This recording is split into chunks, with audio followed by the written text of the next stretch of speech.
Hey guys, this is Ayush and I welcome you to Be Fit TV.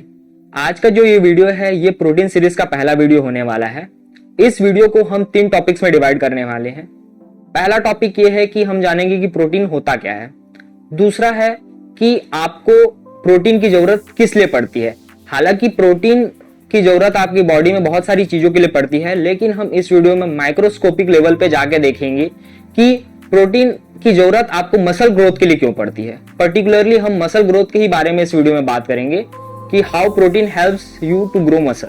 And third one is कि आपको protein कहां से मिलेगा, आपकी बॉडी अपनी प्रोटीन रिक्वायरमेंट कहां से पूरी करेगी। अगर आप इस चैनल पे नए हैं या फिर आपने अभी तक के इस चैनल को सब्सक्राइब नहीं किया है तो प्लीज आप सब्सक्राइब बटन पे प्रेस करिए और बेल आइकन को क्लिक करिए ताकि आपको आगे नोटिफिकेशंस मिलती रहें। तो चलिए हम आगे बढ़ते हैं।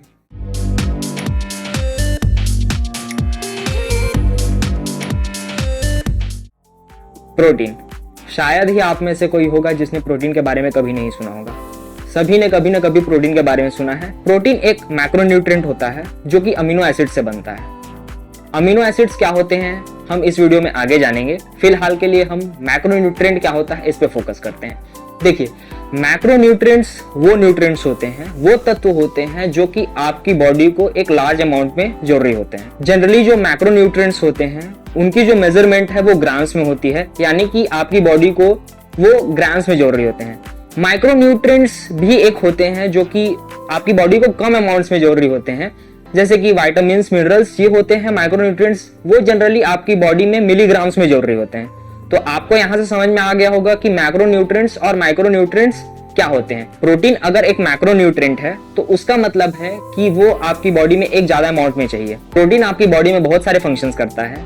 वो एंजाइम्स बनाने में, हार्मोन्स बनाने में एंड इवन बोन्स बनाने में भी प्रोटीन का एक इंपॉर्टेंट पार्ट होता है, या फिर आप बोल सकते हैं कि बोन्स का भी प्रोटीन एक इंपॉर्टेंट कंपोजिशन होता है। Now we will deal with how protein helps in muscle growth. अगर आप ये सोच रहे हैं कि without doing any kind of weight training आप मसल ग्रोथ कर सकते हैं just by taking protein, so that will be completely bullshit. वो एक कंप्लीटली एब्सर्ड थिंग होगा अगर आप ऐसा सोच रहे होंगे तो।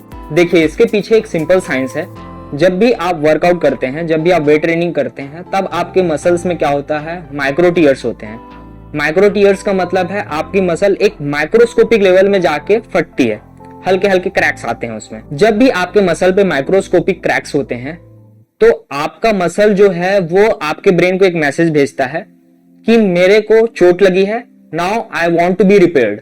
अब ब्रेन उसके इलाज के लिए क्या करता है, प्रोटीन को भेजता है कि तुम वहां पे जाओ और तुम उस मसल ग्रुप को क्या करो, रिपेयर करो।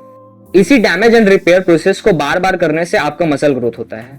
पहली बार जब डैमेज हुआ वहां पे प्रोटीन गया, वहां पे वो डैमेज को रिपेयर किया, some amount of protein is utilised in damage repair. फिर वहां पे कुछ प्रोटीन जो है वहां पे जम गया और वो मसल ग्रोथ करने में आपको हेल्प किया। फिर वहां पे थोड़ा सा डैमेज हुआ, फिर वहां पे प्रोटीन गया, वहां पे फिर उसको रिपेयर किया और फिर वो some amount of protein is utilised in muscle growth and some of the protein will be utilised in damage repair. अब हम जानेंगे कि आपकी बॉडी को प्रोटीन कहां से मिलेगा। मैंने स्टार्टिंग में एक वर्ड यूज किया था, अमीनो एसिड्स। अब उस अमीनो एसिड वर्ड को डिकोड करने का टाइम आ गया है। अमीनो एसिड आपके प्रोटीन के बिल्डिंग ब्लॉक्स होते हैं।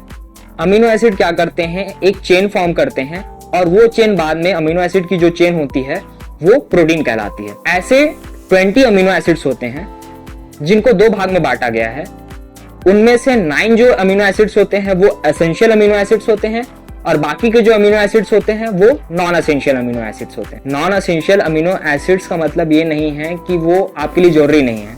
नॉन एसेंशियल अमीनो एसिड्स आपकी बॉडी खुद बनाती है, इसलिए उसको बाहर से आपको कंज्यूम करने की जरूरत नहीं पड़ती।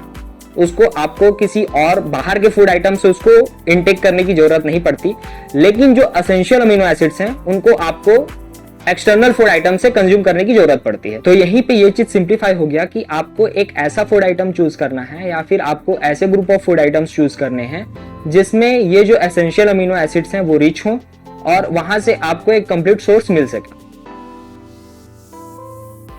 आई होप कि ये वीडियो आपको अच्छा लगा होगा। अगर ये वीडियो आपके लिए हेल्पफुल साबित हुआ होगा तो प्लीज आप इस वीडियो को शेयर करें और इस वीडियो को लाइक करें। Thank you.